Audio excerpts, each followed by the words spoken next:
Hello everyone, welcome to the channel. Eric Groot here. Today we are looking at the mighty Patrick Somoulay signature model from Cerberus guitars.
A little bit of background on Cerberus guitars. They are a guitar manufacturer based out of San Antonio, Texas, ran by Michael Campbell. They mostly cater towards metalheads. I've seen their Cerberus model float around for quite a while with some pretty nice finishes. Now, Patrick Somoulay is a founding member and guitarist for the band Reflections.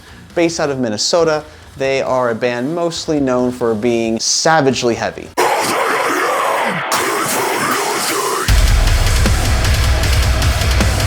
They coincidentally became one of my favorite bands in 2023 with their single Scapegoat, an unrelenting barrage of metal goodness that I can't recommend enough. Can't forget their redux for their album Fantasy Effect. This album has riffs for days, breakdowns that have me questioning reality, and one of my favorite vocal performances from Jake Wolf, my standout tracks being And Found and Picture Perfect. With all that said, when I found out that Cerberus Guitars was collaborating with Patrick on a signature model that caters to the sound of Reflections, I had to see what that was about. Now that I've played it for a couple months, let's talk about the specs and let's dive into that. This model is rocking a mahogany body with a purple sparkle finish. I feel the color leans more towards an electric pink in brighter lighting, but remains dazzling nonetheless. We have 24 stainless steel jumbo frets on an ebony fretboard, a 16-inch neck radius with a 28.5 scale length. We have a buttery smooth Wenge neck with lumen lace side dots, hip shot locking tuners, and a Floyd Rose tremolo system. For the electronics, we got a 3-way pickup selector switch, push-pull tone knob, a set of Guitarmery Kaiju pickups, as well as a Tessie Arcade kill switch button. The guitar arrived in a hard shell case, tuned to drop F and ready to riff. Let's talk about scale length here. I'm normally accustomed to 6-string fanfret guitars from Ormsby Guitars. On the bottom, they'll measure 27.5, and on top they'll be 25.5. With this being 28.5 on top and bottom, there's some contrast for sure. Being my first baritone instrument with non-fanned frets, I was mentally prepared to face some form of an adjustment period. At times, my left hand would rest further up the neck when muting open chugs, but surprisingly, everything else fell right at home. Drop F is normally just past the threshold of what I can comfortably put my 6 strings in. With that said, the extra inch on this scale length goes a long way in making this the most accessible drop F has ever been for me. For reference, I string my Ormsby tuned to drop G sharp with a set of 54s, whereas this came with a set of 64s. Now, across the many positive specs of this guitar, there was one I did have a slight concern about: the trem system.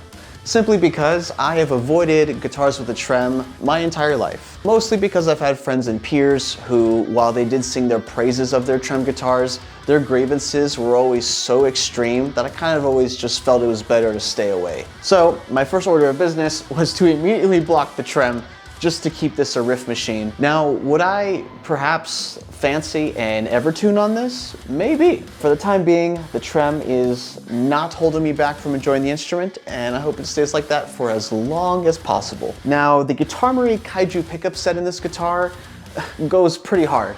I really didn't ever struggle getting a high gain tone that felt satisfactory, and the cleans were fantastic as well. Let's dive into the pickup demos and allow you to judge for yourself. Let me know what you think in the comments below.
Now let's recap some of my favorite things about this model. The scale length really brings it together. It feels like it's made for drop F. It does the thing fantastic. The pickups, the low end is in check. It feels like it's not a struggle to have to navigate the high gain tone world of low tunings. And of course, the Wenge neck. I don't make the rules, Wenge or go home. That's just how it is. Every guitar I play with the Wenge neck just feels sublime. Not necessarily negatives here, but definitely considerations, and that would be the trem system. The circumstances were just right for me to say, why the hell not? But that's gonna vary for everybody, right? Aside from that, it's also the scale length, it being a baritone guitar. So in my case, the worst thing is I have to maybe adjust my left hand here or there. That mileage will vary from person to person. At the end of the day, this is a very specialized guitar for a special type of music. It has flexibility, but it does that one thing really strong. And that one thing is go bam, bam, bam, bam. What's not to love? I think this guitar sets out on a mission to be the weapon of choice for soundscapes such as reflections. That type of direction just feels at home on this guitar. I don't know if there's really much more you could ask for with it being a signature model to begin with. So to wrap this up, I want to thank you guys so much for watching.